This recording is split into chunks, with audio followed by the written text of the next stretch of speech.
Une fois que tu as ton PEA, aujourd'hui, on parle du plan d'épargne action, le PEA, le plan que l'État n'aime pas parce qu'il ne veut pas te taxer dessus. Aujourd'hui, on parle du compte que l'État n'aime pas trop parce qu'il ne peut pas te prélever des masses dessus, le PEA. Et oui, on parle bien du plan épargne action. Alors normalement, tu en as entendu parler à pas mal d'endroits, mais qu'est-ce que c'est exactement? Alors il faut que tu imagines une boîte. Tu mets de l'argent dedans, tu achètes des actions, des ETF, tu fais des plus-values, tu revends, tu achètes, et tant que l'argent reste dans la boîte, l'État ne fait que regarder. Sauf que bien sûr, c'est soumis à conditions, et si tu ne la respectes pas, tout s'effondre. La première, c'est que tu laisses ton argent tranquille pendant 5 ans. En effet, le PEA, c'est une enveloppe fiscale, et donc comme toute enveloppe fiscale, elle bénéficie d'un cadre avantageux au niveau de la fiscalité. Et donc les prélèvements sociaux vont s'élever dessus à que 18,6%, contre un total de 30% de la taxe pour le CTO. Mais donc pour cela, il faut attendre 5 ans, parce que si tu craques avant et que tu retires tes plus-values avant, eh bien tout s'effondre, et le plan, l'enveloppe fiscale, s'annule. Donc la première règle qu'il faut retenir, et c'est très important, personne ne le répète, c'est qu'il faut mettre uniquement de l'argent que tu vas investir sur le long terme.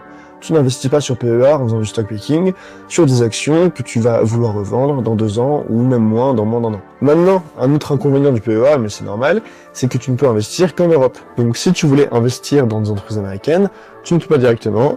Par contre, tu vas pouvoir investir sur des ETF. Le siège social de l'entreprise sur lequel tu peux investir sur PEA doit forcément être basé en Europe. Et un autre point très important, une règle non écrite, c'est de ne surtout pas l'ouvrir chez ta banque. Les banques traditionnelles te facturent absolument tout. C'est la pire option d'investir un PEA chez elles. Entre les frais de garde parce que tu as des actions, les frais d'inactivité parce que tu ne fais rien, c'est horrible. D'autant plus qu'un point très important sur PEA, c'est que tu ne peux en avoir qu'un seul. Or qu'un CTO, tu peux en avoir plusieurs. Et donc c'est encore plus important de regarder la banque ou bien la plateforme chez qui tu vas l'ouvrir. Et si tu ne sais pas chez qui l'ouvrir, c'est là que je te donne ma technique absolue.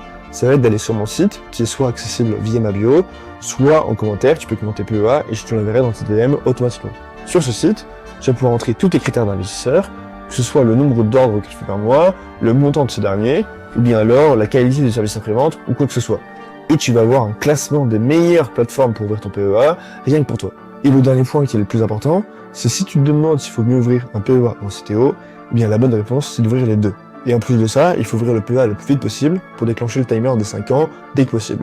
N'oublie pas de t'abonner, de commenter PEA si tu vas voir le site, et surtout, c'était le jour 27 de ma série 365 jours pour t'apprendre à investir. À demain.